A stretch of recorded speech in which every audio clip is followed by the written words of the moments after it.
Hi, have you ever heard of the Fermi paradox? If not, let me tell you about it, because I find it to be one of the most fascinating questions ever asked by human science. At its heart, the Fermi paradox is just a question. Where is everyone? Where is the evidence of other intelligent life in our universe? If the universe is 14 billion years old, shouldn't another intelligent species have already emerged somewhere in the universe before us, or within our own galaxy? Carl Sagan once said it like this: there are more stars in our galaxy than there are grains of sand in all the beaches in all the world. To many, it seems completely illogical that when we look to the sky, we can find no evidence of any sort of galaxy spanning advanced civilization, no evidence of any other intelligent life at all, anywhere in the universe. I spent well over a decade studying this topic, and I've watched dozens try to attempt to answer this question. If you want to learn more about the Fermi paradox beyond what I'm going to cover in this video, I highly recommend Isaac Arthur or Event Horizon on YouTube. I will put a link in the description for their channels as well. Now, that being said, as many hours as they have put in deep diving the Fermi paradox, I think there are still a few possible, even likely solutions that haven't been discussed or haven't been discussed deeply enough. So I want to go through a few of those right now, as well as what I think to be the most likely and interesting parts of the Fermi paradox. Let's dive into it. So first, let us examine the claim of the Fermi paradox. Now, the first part is that the universe has existed for roughly 14 billion years or so, and it took life on Earth about 1 billion years to develop. So keeping in mind that the universe is already 10 billion years old at the point that the Earth formed, we should not have been the first life in the galaxy, is what the Fermi paradox posits. I don't see any issue with this logic at all, although I think there are some very interesting theories about certain elements not being abundant enough in the earlier universe to form life until we were able to, such as phosphorus. Isaac Arthur has a really interesting video on that topic. I recommend you check it out. But still, I think for our purposes, we can accept this first part of the paradox as being true. Given enough time, I think that another advanced civilization should have colonized the entire galaxy by now. It should have only taken them a few million years at most, and keep in mind we're talking about a civilization that may have existed for billions of years. And so with that, a big part of the Fermi paradox is that we should be able to see these massive alien megastructures that they're building around their home stars, or we should be able to detect their radio signals and so on, but we haven't, and we've been looking very hard for the last 50 years, at least according to what the Fermi paradox says. But it's that second part of the Fermi paradox that I think we should deconstruct a bit. You see, the thing that makes the Fermi paradox a paradox is that we have been looking for so long and we found nothing, no sign of alien life. Well, I want to challenge that assumption. I think that it really only seems like we've been looking so hard for so long. But in truth, in perspective to the task, we haven't even begun to scratch the surface in so many ways. So for an example, now there is a common misconception that many people just assume that there's this ever-expanding bubble around the Earth of our radio waves spreading out since the 1950s or whenever we first started using radio, that an alien astronomer would be able to see one day. Now, this is true, but only kind of. You see, when we really look at it, we find something that may be surprising to the general public. That bubble of radio waves, after so long, doesn't really exist. The big thing to keep in mind is that radio waves actually diminish over time and distance. So that bubble of radio waves that many people think about, that bubble that's always expanding around us, it actually gets weaker at the edge day by day. And it's likely that if another civilization was broadcasting in the same way as we have, we would never know it unless they were in a few light years of us. Now, don't get me wrong. We could send radio signals to another star quite far away if we wanted to. But my point is, it's almost impossible to do accidentally. We do not broadcast with anywhere near the needed power to reach far-off stars. We don't need to, because our receivers are relatively so close to our transmitters, it would just be a waste to transmit at a higher power, and it could even be dangerous. And we ought to assume the same is true of other advanced civilizations in the universe. Another thing to keep in mind with the whole dilemma around radio waves is that over time, our radio transmissions have become more and more targeted, from dish to satellite, so on and so forth. We try to put in as little energy as we need to. And one of the ways we do that is by directing that signal as tight as we can, which means there isn't a lot of leakage to add to that bubble. There's some, but there's just not a lot. All of that to say, I don't think it should be super surprising if we're never able to pick up alien episodes of I Love Lucy. I still think it's important that we listen for these broadcasts because you never know, but I'd be very surprised if we ever picked one up. Okay, so if radio will not be the thing that's going to answer the Fermi paradox, what else can we look for? Well, maybe you've heard of something called a Dyson sphere, or perhaps you've heard it called a Dyson swarm. If you don't know what that is, a simple way to think about it is that an advanced alien civilization could surround their entire star with essentially a big dome of solar panels or a swarm of solar panels / habitats in order to extract the maximum amount of energy from their star. Besides radio, it's probably one of the biggest things we look for in terms of solving the Fermi paradox.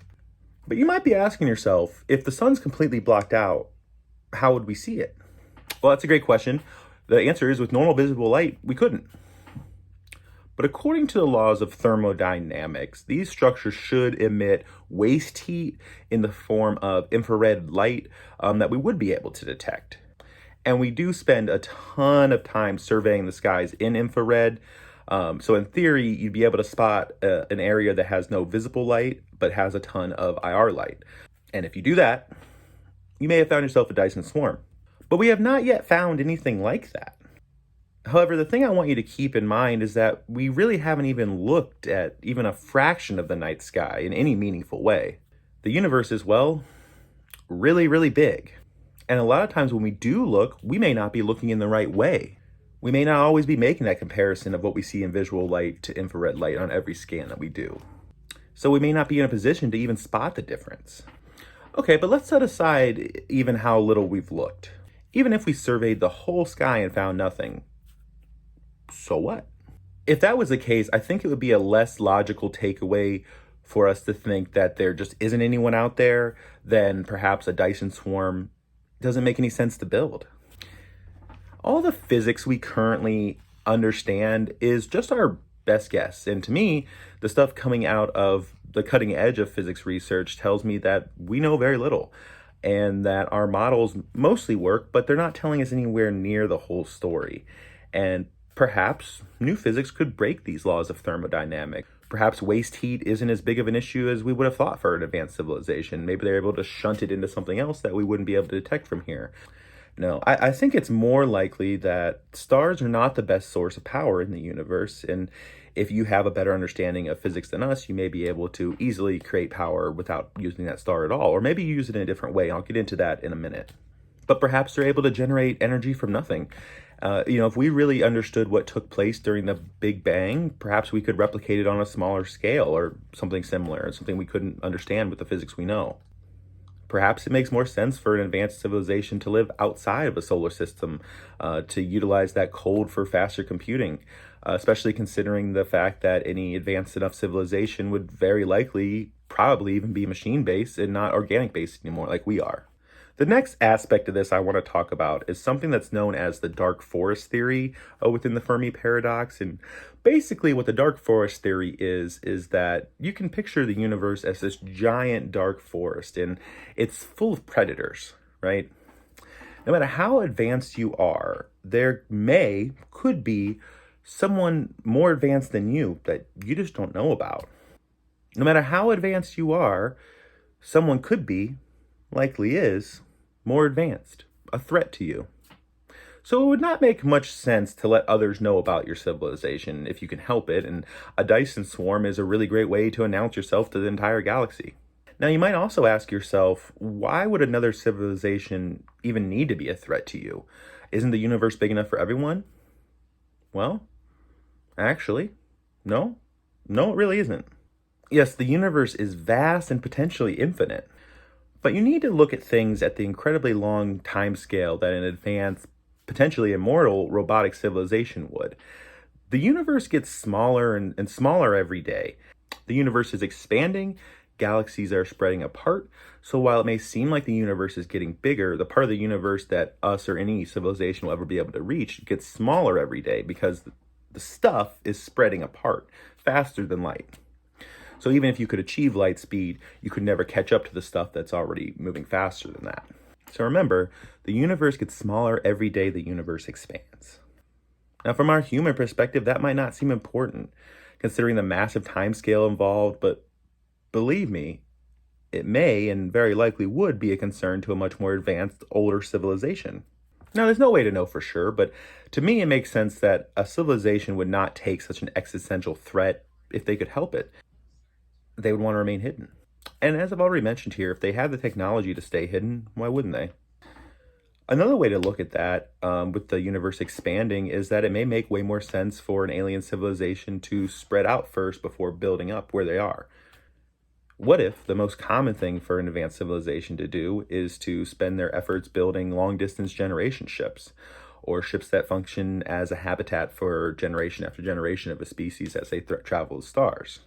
If they have a reliable, compact way to create massive amounts of energy without using a star, and they are concerned about the expansion of the universe, it would make sense for them to send ships as far out as they can, as soon as they can, before those far-off galaxies become out of reach.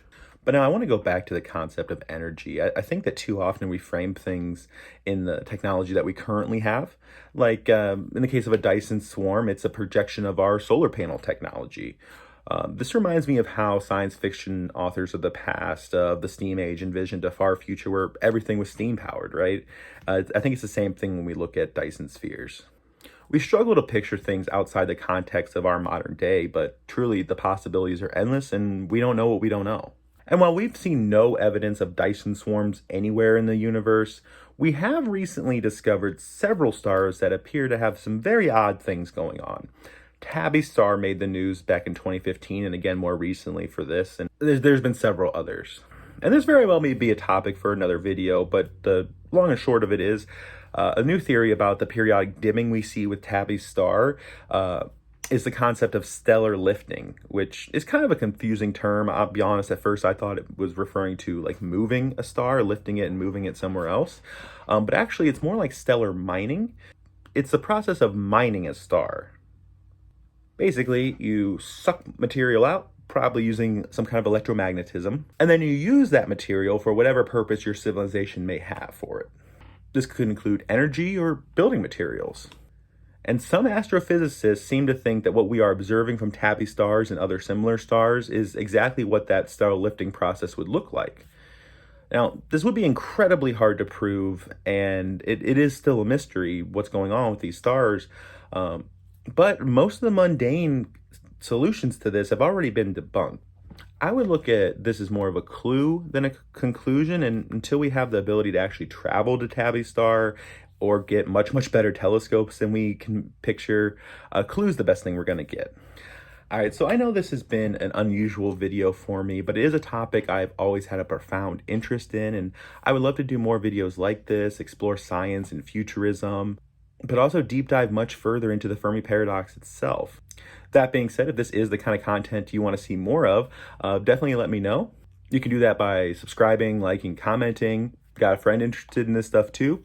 Share it with them, share it on your social media, just help get it out there, and just it helps my channel grow, sure, but it's a way to let me know I'm giving you the content you like. Anyways, that was just a few possible answers and thoughts around the Fermi paradox. Let me know what questions you may have, other possible solutions you want to look at, and anything else in the comments down below, and have the best day you can. See you next time.